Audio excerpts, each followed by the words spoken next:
Party का मुख्य लड़ाई है कि जब देश एक है, देश में प्रधानमंत्री एक है और वो देश एक हमारे संविधान से चलता है, तो हमारे साथ भेदभाव क्यों हो रहा है? जब बंगाल में आरक्षण है तो बिहार में क्यों नहीं है? जब दिल्ली में आरक्षण निषाद को है, निषाद के 22 जाति को, तो बिहार में क्यों नहीं है?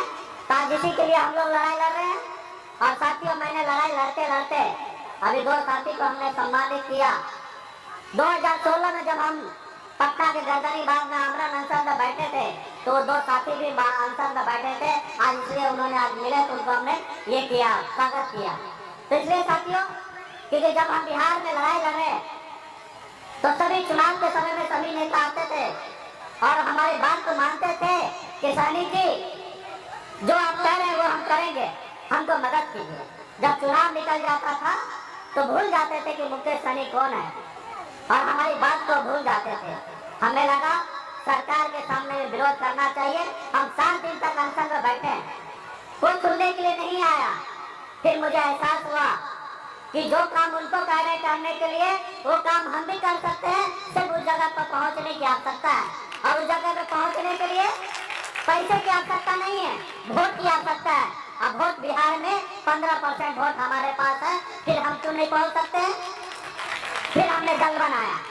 लोग कहते हैं जिसके पास दल होता है उसी के पास बल आता है, और जिसके पास बल आता है उसी का हर समस्या का हल होता है। आज बिहार में 2019 में हमने चुनाव लड़ा, सफलता हमारी पार्टी को प्राप्त नहीं हुआ, हमारा हौसला नहीं हारा, हम फिर मजबूती से खड़ा हुए और 2020 में हमने लड़ाई लड़ा। पहली बार बिहार में 75 साल आजादी के बाद एक निषाद मल्ला का बेटा टिकट मांगने का काम नहीं किया, टिकट बांटने का काम किया। ये हमने परिवर्तन लाया और आपके पास 4 विधायक बना। और आप सभी को पता है कि हमारे जो एनडीए गठबंधन था उसमें टोटल 125 था, और 125 यानी कि 122 पे सरकार बनना है, और 4 आप निकाल दीजिए तो 121 होगा और सरकार नहीं बनता। और हमने एनडीए को समर्थन देकर अब बिहार को मुख्यमंत्री बनाने का काम किया। पहली बार आजादी के 75 साल बाद एक निषाद मल्ला का बेटा ने समर्थन दिए, तब बिहार का मुख्यमंत्री नीतीश कुमार जी शपथ लिए और बिहार का मुख्यमंत्री बने। वो ताकत हमारे पास है। माना भी किसी के पास 74 विधायक था, किसी के पास 43 था, लेकिन 74 से हमारे पास 4 का पावर कम नहीं था। अगर हम हटते तो भी सरकार गिरता, और 74 वाला हटता तो भी सरकार गिरता। वो ताकत हमने बना लिया। कुछ लोग जो हमारे समाज को, हमारे पूर्वज को 75 साल से गुलाम बना के रखा था, उन्होंने आपके साथ वही रणनीति अपनाया, आपके विधायक को खरीद लिया, आपको सरकार से बाहर कर दिया। वो सरकार से जो सरकार आपने बनाया था उस सरकार से आपको बाहर कर दिया, और देखा कि मुकेश सहनी को रोको, नहीं रोक पाओगे। कभी 11 सीट मांगता है, तब जाके 51 मांगेगा, और एक समय आएगा अपने दम पर बिहार में सरकार बना लेगा। इसको रोको। आज इस समाज को नहीं रोकोगे तो कल बिहार में मुख्यमंत्री बनेगा और इसका समाज अपने पैर पे खड़ा हो जाएगा और फिर किसी के पीछे चलेगा नहीं। इसलिए इसको गुलाम बनाओ। इस देश में तो यही होते आया, फूट डालो राज करो। अंग्रेज भी यही किए, और अभी भी वर्तमान में कुछ चालाक लोग जो है, जो मूर्ति को भी दूध पिला देते हैं, ऐसे लोग जो है वो आज हमारे पार्टी को गिराने का काम किया। साथियों, लेकिन आज आप लोग जिस तरीके से, आज मैं दावा के साथ कहता हूँ पूरे बिहार में, आज जिस तरीके से एक्टिव, जिस तरीके से खून पसीना बिहार में निषाद के सभी उपजाति मला अति पिछाड़ वीआईपी पार्टी के साथ है, मजबूती से खड़ा, जोश जुनून के साथ, उतना ही किसी भी पार्टी के साथ कोई खड़ा नहीं है। ये हमारी ताकत है। आपने देखा गोरखा में हमने अकेले चुनाव लड़ा, एक तरफ एनडीए 4 दल, भारतीय जनता पार्टी, नीतीश कुमार जी, मांझी जी, पारस जी, 4 दल, और एक तरफ मैं अकेला सनब मल्ला। और जब खड़ा हो गए तो 4 पार्टी मिला के 45,000 वोट आया, और हम अकेले 30,000 वोट ला के दिखा दिए कि वीआईपी पार्टी किसी से कम नहीं है। और जो सीट हमने 12,000 से चुनाव जीता था, वही 37,000 वोट से भाजपा को चुनाव हारना पड़ा। तो ये साथियों, ये हमारी ताकत है। मुकेश सहनी विधायक और सांसद बनने के लिए राज्य में नहीं आया है। मैं अपने हक अधिकार के लिए, अपने समाज के लिए लड़ाई लड़ने के लिए आया हूँ। आज मैं अगर चाहता तो का जयकारा करने लगूं तो कल बिहार से लेकर दिल्ली तक पावर में आ जाऊंगा, लेकिन अपने समाज का हक अधिकार के लिए मैं वो कुर्सी को लात मार के आपके साथ में संघर्ष करने के लिए तैयार होगा। मुझे विधायक सांसद नहीं बनना है। अभी 10 साल संघर्ष कर रहा हूँ, 9 साल से। आने वाले समय में 10 साल 20 साल संघर्ष करना पड़े तो भी करूंगा, और एक न एक दिन निषाद का बेटा को बिहार का मुख्यमंत्री बना के छोड़ूंगा। ये ताकत हमारे पास।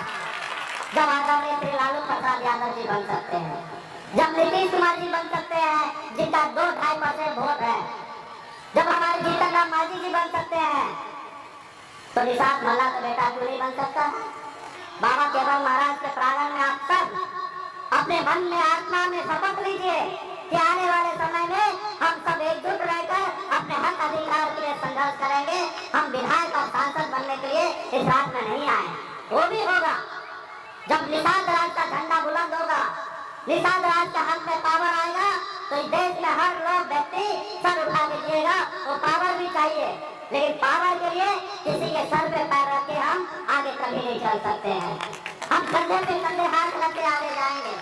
आज पूरा बिहार का एक एक निषाद का बेटा वीआईपी के साथ है, और इसलिए तो देश के बड़े से बड़े नेता आज वीआईपी के सामने झुक चुका है, गलती मानने के लिए तैयार हो चुका है कि हमसे गलती हो गया, फिर हाथ मिलाइए।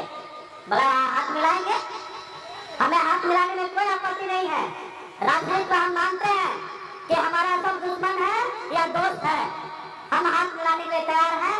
आप कल देश में आरक्षण लागू कर दीजिए, आप परसों जो कहिए वो मैं करने के लिए तैयार हूँ। आप मुकेश सहनी से प्राण भी मांगिएगा तो हम प्राण भी देने के लिए तैयार हैं। उससे पहले आप आरक्षण लागू कीजिए, वरना हम आपसे लड़ने के लिए तैयार हैं। और आने वाले समय में समझ जाइए, जब तक आरक्षण नहीं होगा तब तक कोई समझौता नहीं होगा। इसके ऊपर ठोस निर्णय लेना है, नहीं तो अपने आप को लड़ाई लड़ना है। हम अपने ताकत से दिल्ली में पहुंचेंगे, और आने वाले समय में अपनी ताकत अपनी बहुमत से जब राज्य में काम होगा, देश में काम होगा, आरक्षण भी लागू होगा। आज भारतीय जनता पार्टी 2 सांसद से आज 303 सांसद पहुंचा दिया, हम भी पहुंचाएंगे। आप सबको पता है पासवान जी ने एक सांसद के लिए अटल बिहारी वाजपेयी जी का सरकार गिरा दिया था। हमारे पास वो ताकत आएगा, हम जो कहेंगे वो सुनेंगे। आज जैसे बिहार में भले हमारे पास 4 विधायक था, लेकिन मुख्यमंत्री जी को जो बात कह देते थे तो मुख्यमंत्री जी के सामने में लकीर हो जाता था। मुख्यमंत्री एक बार भी ना नहीं बोलते थे, वो काम करने के लिए तैयार हो जाता था। जब मोदी जी कहते हैं कि हम झाड़ू मारते थे, हम जहाँ पे रहते थे उस कार्यालय में झाड़ू मारते थे, जब वो झाड़ू क्या मारते थे, जब चाय बेचते थे उनके पिताजी, जब चाय वाले का बेटा प्रधानमंत्री बन सकता तो एक मछुआरा का बेटा प्रधानमंत्री क्यों नहीं बन सकता? हमारा समाज कभी पार्टी नहीं बनाया था, दल नहीं बनाया था, कभी बल नहीं मिला, और आज हमने दल बनाया। मात्र 2 साल में बुलेट ट्रेन से भी ज्यादा फास्ट वीआईपी पार्टी तेजी से आगे बढ़ा। 18 में हमने पार्टी बनाया और 20 में जाके सरकार का हिस्सा बन गया। मात्र 2 साल में आजादी के 75 साल का इतिहास रहा है कि 2 साल में कोई भी पार्टी इतना मजबूती से आगे नहीं बढ़ा जितना मजबूती से वीआईपी पार्टी आगे बढ़ा। क्यों नहीं बढ़ेगा भाई? 1-2 वोट हमारे पास थोड़े हैं, 15% वोट है, और जिस रोज 15% वोट खड़ा होंगे, सिर्फ उनको अकेले 1-2 दोस्त को जोड़ना है। एक खुद है और 2 के कंधे पर हाथ दे दिए, यानी कि 3 हो गया, यानी कि 15 या 45। जिसके पास 45% वोट होगा वो अकेले अपने दम पे सरकार बना सकता है। इसलिए और भगवा कलर किसी का एक का नहीं है, ये कलर हर जाति धर्म हर वर्ग के लोगों का है। आज कुछ लोग अपना कलर बना लिया भाई, जिनको हॉस्पिटल बनाना है, स्कूल बनाना है, वो मंदिर की बात करता है। आप बताइए मंदिर किसका काम है करना बनाना? ये समाज का काम है। और मैं तो कहूँगा मंदिर अपने आत्मा में बनाइए, आप इंसान बनिए, हर जाति धर्म के लिए अच्छा सोचिए। लेकिन आज का सरकार क्या कर रहे हैं कि मंदिर बनाएंगे, ये करेंगे वो करेंगे। अरे भैया आप क्या बोले थे कि हर साल युवा को 2 करोड़ नौकरी देंगे, कहाँ गया आपका नौकरी?